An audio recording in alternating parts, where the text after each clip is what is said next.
Welcome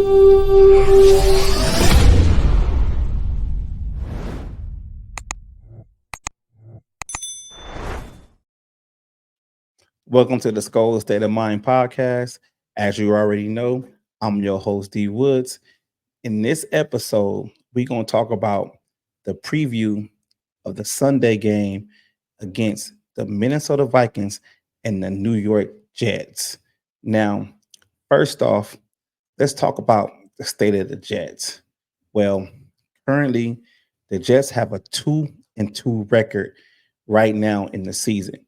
I mean, first game out, they lost 32-19 to the San Francisco 49ers that basically our Minnesota Vikings beat down.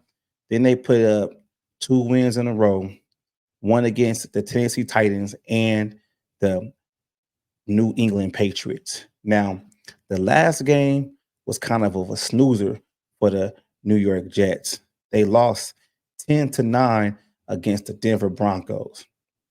Now, I don't really know what's going on with the Jets. I mean, coming to the season, they were predicted to be what you would call a Super Bowl contender, especially with getting a healthy Aaron Rodgers back on the roster. I mean, they got the weapons. They got Brees Hall.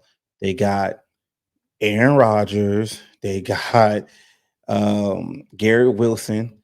They got, a nice little tight end. So I don't understand like why this offense hasn't actually clicked yet. And actuality, they really haven't played anybody of caliber, outside of the 49ers, and they lost that game. I mean, the defense has still been, staple for this team, but the defense they can't play both sides. And if the offense isn't clicking, they are basically on the field too much.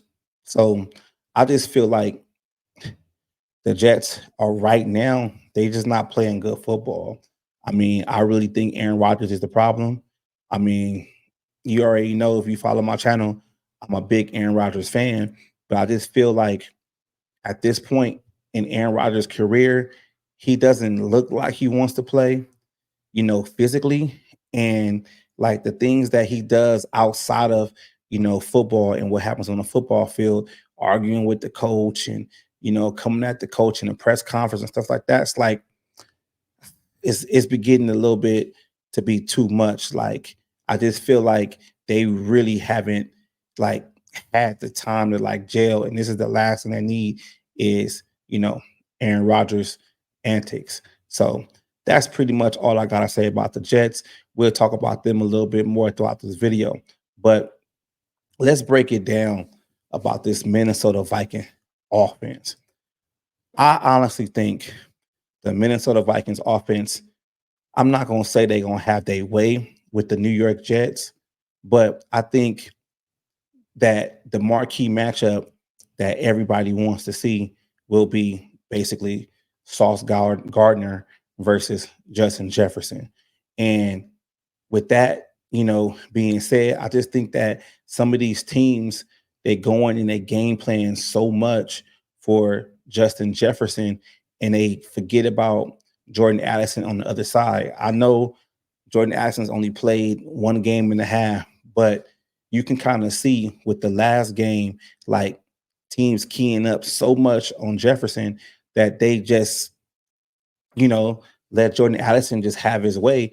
And honestly, if Jordan Addison wasn't on this team, he would be a number one receiver on a lot of teams in the National Football League. But I just really think like the weapons that the Vikings have on offense, is centered around the way this Vikings offensive line is actually playing. Like you saw the game last week, like Sam Darnold had a great pocket. Like I watched one of Brian Baldinger's like his little breakdown videos, and I was just like, damn, like the Minnesota Vikings offensive line has really stepped this game up. I mean, there's still weak links. People are still calling out Ed Ingram, blah, blah, blah, but last week the offensive line did what it's supposed to do. And the Jets defensive line, but they got Quinn not Quentin Johnston, but I forgot his name. But they have a nice young stud on the D line. But I just really feel like the Vikings outweigh that. Like they can get around that. I mean, you got Jordan Addison, number two. You got Justin Jefferson, you know, Aaron Jones, right? Paired with the offensive line and the way Sam Darnold is playing, I think the Minnesota offense could have his way with this, New York Jets defense. Now, let's talk about the Viking defense. Now, last week, the Viking defense was still, out a couple of linebackers. Um, Ivan Pace Jr. didn't play, and a rookie didn't play. So Dallas Turner didn't play. So, it is what it is. That's the game of football. There's going to be injuries week by week. You just got to mask them and you got to have that next guy up mentality. But the way this defense has been playing in these first four games, it's actually surprising me. Like going into the season, I didn't really think that this defense had it in them to be this good. Like I was kind of skeptical, and I'm just going to be honest with you with the whole blitzing situation of last year, and the last 4 to 5 games, where basically teams just basically had their way with this, Viking defense. But I think what Brian Flores and Kevin O'Connell, and you have to include Kwesi Adofo-Mensah did this off season was actually bring players that can basically play the scheme that Flores wants to play. And even if they're Asian players, they're still able to play consistently and play at a higher level. Just think about it. You got Harrison Smith, you got Shaq Griffin, and you have Stephon Gilmore. If I would have told you that these guys would have had this great of a season in these first 4 games, you'd have been like, dog, you're just a homer. But those 3 guys were basically like written off. Like they're done, they're old, but they're starters and they're contributing, every week, for this team.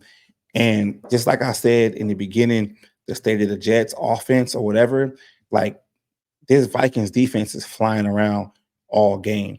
So I don't really necessarily see that Jets offense doing anything.